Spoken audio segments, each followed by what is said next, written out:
What's up, Titan fans? How we doing? Welcome to the Week 8 post-game show where the Tennessee Titans took on the Detroit Lions in Detroit and got straight dominated by the Detroit Lions. I'm talking 52-14. But before we get started in today's show, let me go ahead and insert a plug. If you're not following me on YouTube, TikTok, and X, make sure you follow me on all three platforms. I put out videos all throughout the week. I'm talking on Mondays, I do a post-game show, which is what you are watching right now. Then on Fridays, I do a pre-game show leading up to the game that's upcoming that weekend. All throughout the week, I also post all Tennessee Titans content related content that's going to be either through a long video format like this or through a short, which is on the YouTube's short, 60 seconds or less to bring it to you. Then just remember, the handle's the same no matter where you go. You found me on one, you can find me on all three. It's the What's Up Titans Fans pod. You can find me on all platforms. I know it's been a rebrand in the last couple weeks. If you were following me before, it was Glug Glacius, but that's my gamer tag. So I wanted to go ahead, switch things up, make it more Titans content related. That way it's easier to find the channel. So make sure you go ahead and send me a follow. Then let's go ahead and get into the game, all right? This week, the Tennessee Titans were outcoached, outmatched, and just outplayed altogether in all three phases of the game. We had multiple turnovers. The special teams was a disaster, and the defense just allowed score after score after score. I know they weren't put in the best of situations, but they still allowed points to happen consistently each drive of the game, basically. The special teams, though, that was a big factor in this loss. We allowed so many yards. I don't understand how the special teams coordinator still has a job after his disastrous performance week after week after week. And we're talking at the beginning of the season, this man allowed 2 blocked punts in the same game, but we kept him on. I understand. You have a bad game. Players have a bad game. Coaches have a bad game. You know, everyone can have a bad game, but his is just week after week. Every time, either on a kick coverage or a punt coverage, our gunners miss the initial tackle every single time. We always allow big plays nonstop. And then if you're talking about on our return team, whether it's kickoff or punt, we never gain any yardage, and if we do, it's called back for a hold. So we're always struggling on special teams. Then, like I said, we had the multiple blocked punts, which is insane. But this man still has a job in the NFL, even though it doesn't seem like our special teams knows what they're doing. Then on offense, I don't know what's going on with the play calling, right? Callahan, I know he's not used to all this, right? When he was an offensive coordinator in Cincinnati, what did he do? He sat up in the booth and basically just watched the game. Their head coach called the plays. So it was their head coach's play calling. He's not used to calling plays, and he's not used to being on the field. Maybe he bit off more than he can chew overall, right? I'm not sure if he's just used to being up in the booth, not being on, because now it's a lot of things he's just having to get used to all at once. Being on the field, calling plays, doing all this stuff. I'm not sure if he needs help, if he needs to let his offensive coordinator handle more of the load. Let the offensive coordinator maybe take a shot at calling plays throughout the game. Let it be Brian Callahan's system within the Tennessee Titans as a whole. That way the system isn't changing year after year after year like it was during the Mike Vrabel era, right? Because he was a defensive-minded head coach. And he didn't call plays. He just let the offensive coordinator handle it. But it can be the Brian Callahan system, but maybe let someone else take a shot. But this is the year to try things out. This is the year for Callahan to go out and explore, right? Because this is a throwaway year. This year, we're going to be last place. We might win next week when it comes to the Patriots because they are a garbage team just like us, but they still have 2 wins on the year.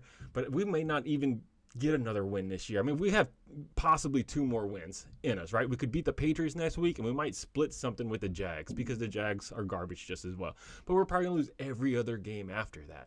So this is the year for Callahan to see if he can call plays on the sideline. I mean, it does give him reps at calling plays, so maybe he will get better throughout the year. And maybe I'm throwing out maybes nonstop right here because we're still hoping that maybe Will Levis, when he gets back, he can do something and perform. Because right now we have Mason Rudolph out there playing, and he ain't doing that much for us. He ain't that much better. I mean, we still had 4 turnovers in one game. I know they weren't all his fault.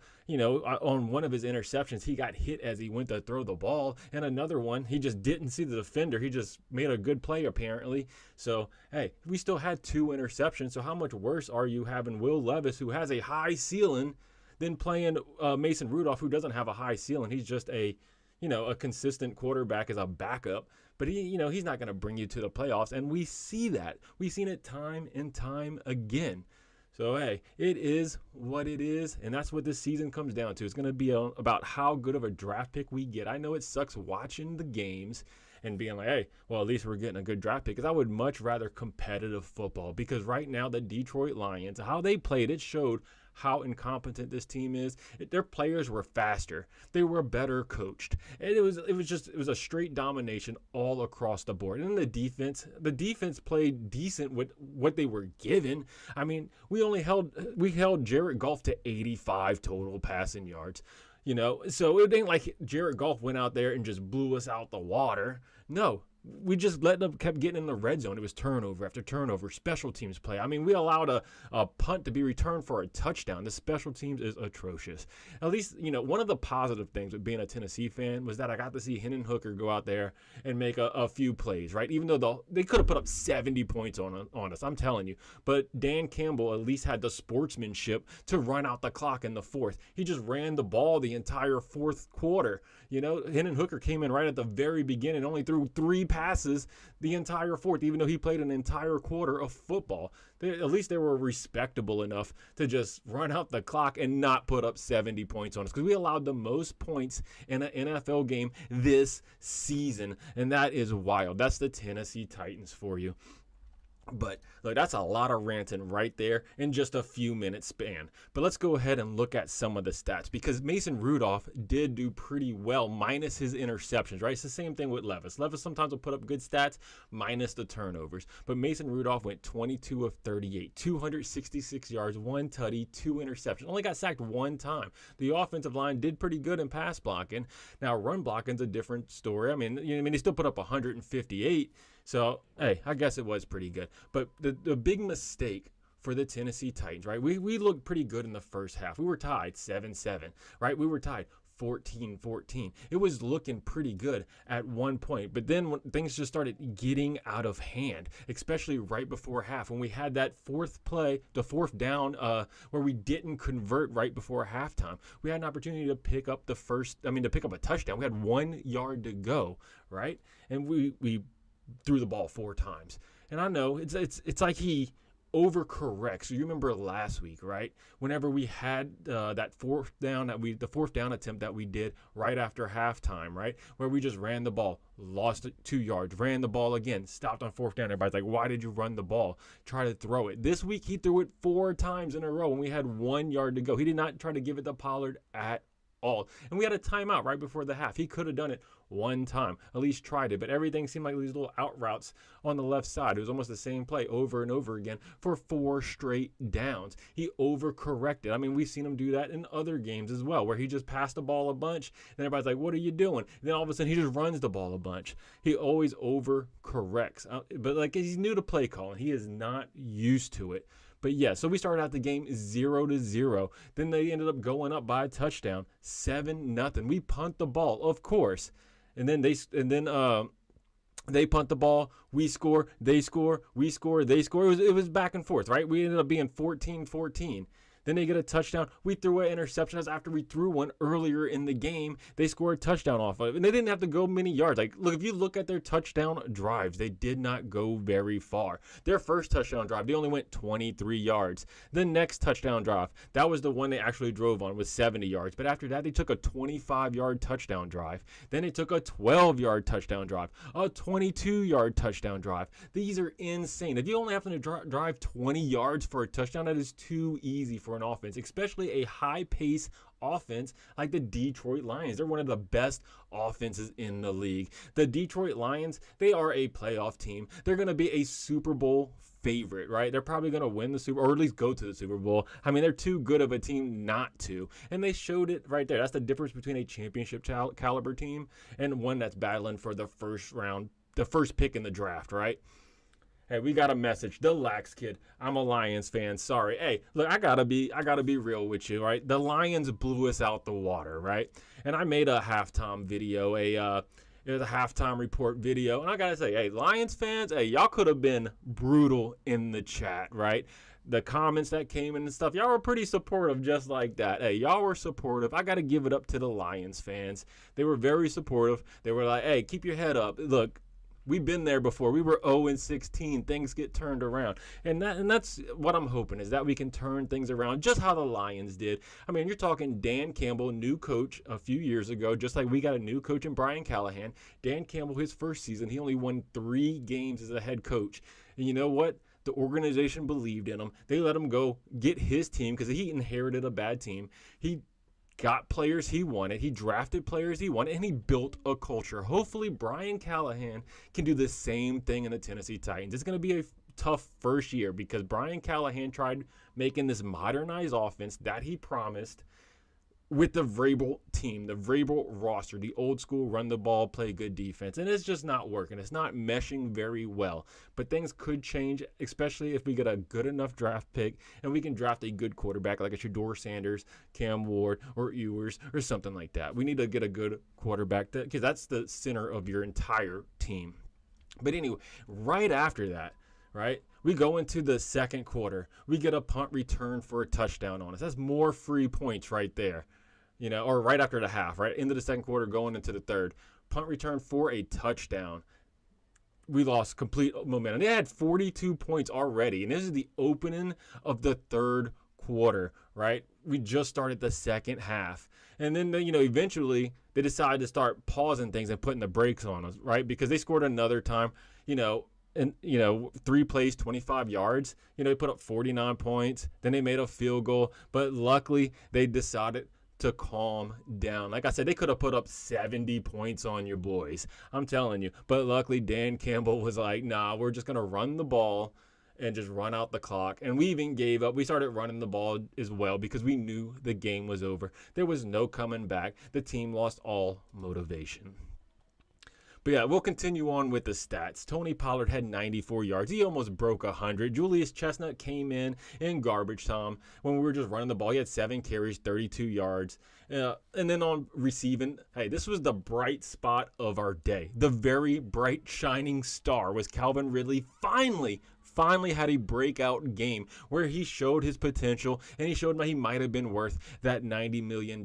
He was hitting it this day with Mason Rudolph on many passes. He was targeted 15 times but caught 10 of them, which is a lot better than the previous 2 weeks. When you look at 3 weeks ago, when he had 8 targets and had 0 receptions. Then the week after that, he had 9 targets with like 3 receptions. So total 3 receptions on 17 targets the last 2 prior weeks. But this week that just happened, he caught 10 of 15 for 143 yards. He just didn't get a tutty, but he was balling out. Then NWI comes in, right, because we traded away D-Hop. So now we have NWI sitting across from Calvin Ridley, and he had 2 receptions, 39 yards, and a tutty. Then, of course, we have Tyler Boyd in the slot, which he had 3 for 14. We haven't seen much of Tyler Boyd this season. It's almost looking like a busted acquisition. He hasn't done anything for us. And, of course, our tight ends didn't do much. We have no playmakers at tight end. I mean, Josh Wiley led the way. He had 2 receptions, 33 yards, but it's Josh Wiley. He ain't explosive.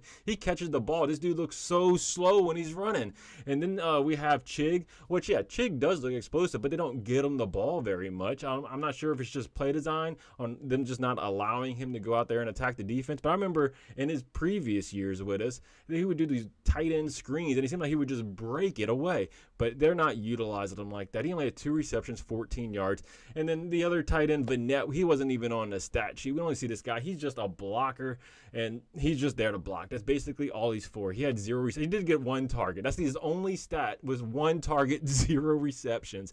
So that's where we are with our other tight end. And remember, coming into the season, we kept 5 tight ends on the active roster. We only have 2 of them really playing. The other one's a blocker, and the other 2 we do not see, which is wild.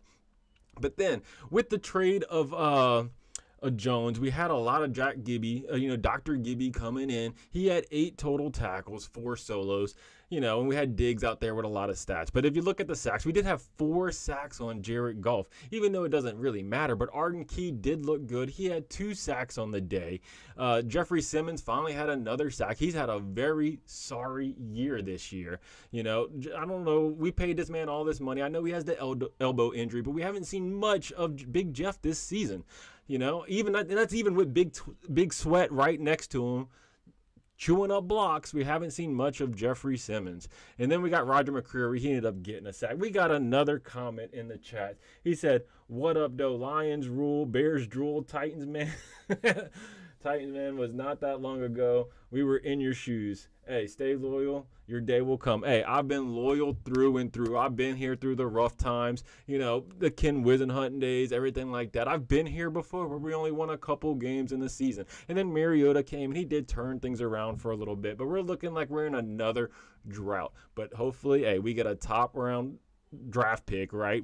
Hopefully we get the number 1, number 2 pick in the draft, and we can get a franchise level quarterback, right? We don't just settle for someone like we did for Levis in the 2nd round. We actually get a franchise quarterback.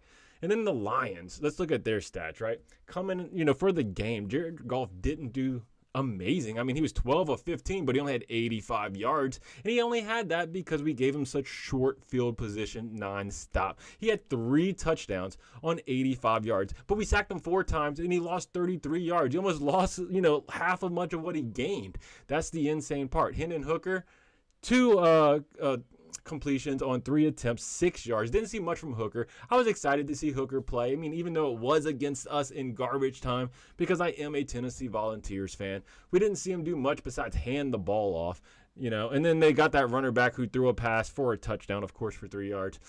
And then they're rushing. They did run a lot on us because it was a lot of garbage time play. This was probably the easiest game the Lions would have to play all season long. They on offense, they didn't really have to do much. Everything was just handed to them. And then they just ran the ball to run out the clock in the 4th because, hey, they were just being nice. They could have put up 70 points. But they had 24 carries for 164 yards, 2 touchdowns. And we got another comment. Hey, it's Blockbuster in the chat. Titan fans like losing. Hey, we don't like losing, but hey, this is the year to lose if we're gonna lose, right? I want us to win every game.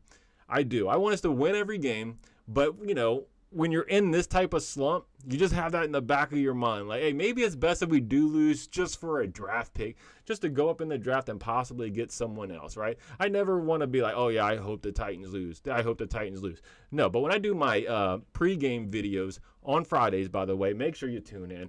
I go ahead and I just make my honest prediction of how I believe the Titans are going to do. Coming into this game, this almost played out perfectly on what I predicted in my Friday pregame show, right? I said the Titans would not put up over 17 points. So I don't give an exact score, but I said the Titans are not going to put up over 17 points. We have only done it once this year against the Green Bay Packers, right? And that was only because we were playing Huntley, who was on the team for like 10 days.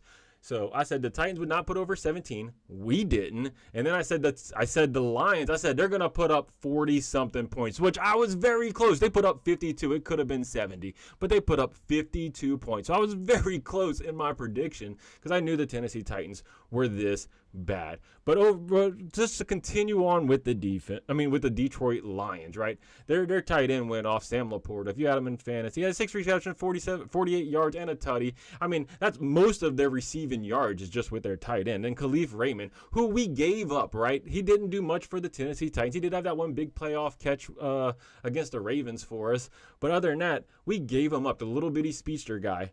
Hey, he did good for them. He's the one who returned the punt for a touchdown, of course, and that's the guy we gave up. But hey, that seems to be a continuing theme with the Tennessee Titans. We have players, we get rid of them, they do good elsewhere, right? And then on to their with their thing, they had Jared Goff. He did fumble the ball twice, but hey, then on their defense, what they have? They only had 1 sack, which isn't much. They did have a defensive touchdown. or not a defensive touchdown. They did have the punt return touchdown. They had 5 QB hits, you know. But, yeah, they did have that return. Their return game was on point. Khalif Raymond, 5 punt returns, 190 yards, and a tutty. The kick returning was pretty good, too. They had the kick return, 1 kick return, 72 yards. How do we allow so many yards on special teams? The special teams coach needs to be fired. And we have another comment by Motown Mitch, baby. He said, Lions fan giving this man his only like, gives this man a like for showing up. Yeah, go ahead, like the video. Go ahead and send a like. It helps the channel out. It gets people here. It brings in the community to where we can all sit here and talk or complain about the Tennessee Titans and how bad they are this year. And hopefully they do better next year.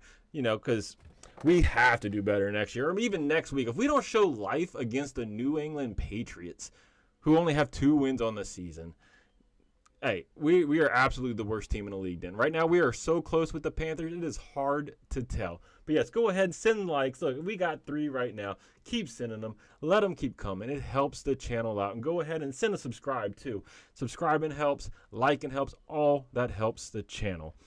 But yes, the Tennessee Titans are tough this year. And look, we got the Patriots next week, which we'll see how that game goes. But it's just been loss after loss after loss.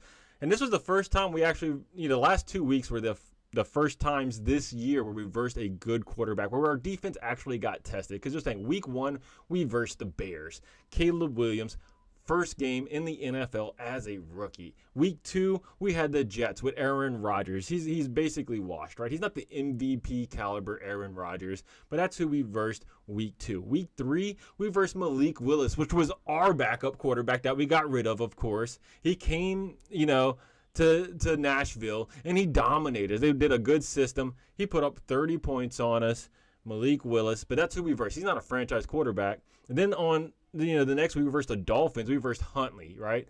Not a franchise quarterback. The week after that, we versed the Colts, which I know Joe Flacco is a Super Bowl winning QB, but he's not in his prime. He still looked good against us, but hey, he wasn't like a franchise quarterback in his prime. After that, we versed the Bills. We saw how Jared Allen did, and this week we versed the Lions and their dominant offense. So our defense is a fluke, right? It was a fluke in the first few weeks. I know we allow the least amount of yardage, but that's mainly because of this, right? You see how we lost to the Lions? We have one of the best defenses in the league by yards only because we give them short fields, either on special teams or through our offense allowing interceptions.